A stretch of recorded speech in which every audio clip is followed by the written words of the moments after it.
Ilang araw na lang at tapos na ang Pebrero. Ilang araw na lang ang EDSA 86, ika-4 na po ng anibersaryo. Ang daming nangyayari o mangyayari sa mga susunod na linggo na bababago sa kasaysayan ng bansang ito. Pero pakiusap lang sa mga loko-loko. Hindi ako yung nagpa-resign doon sa sex bomb na miyembro. Kaya tigilan nyo na ako, mga hayop kayo. Ako, host po ako, no? So, get that one thing right. At ang programa ay ang Afternoon Delight.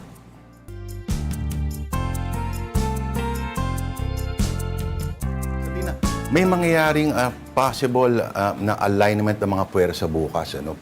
At ito pa talaga ang ating ipapakita. Hindi, tsaka kasi diba ang sabi nga nitong ni Mr. What's his name? Mr. Aragon, na pinag-resign ng Lord. Klaruhin lang natin. Okay na kayo pag-resignin ni Lord, wag lang kayo kunin.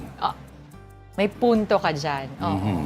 Wag yun. Balang araw Ipag-usapan magtatayo ang sarili ko negosyo. Ano? Para siyang mga Joyride or Grab. Pero ang pangalan susunduin ka na ni Lord. May mabook ka kaya? Ha? May mabook ka kaya?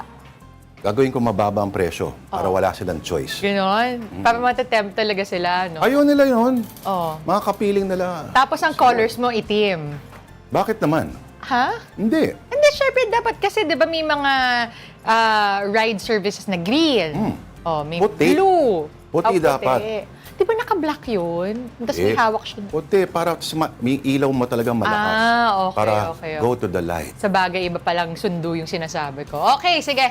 Maiba tayo Ano yung sinasabi mo? Hindi si Lord yung sumusundo. Oo nga pala, no? Ina-assume nyo na si Lord ang susundo sa inyo. Paano kung hindi? Exactly.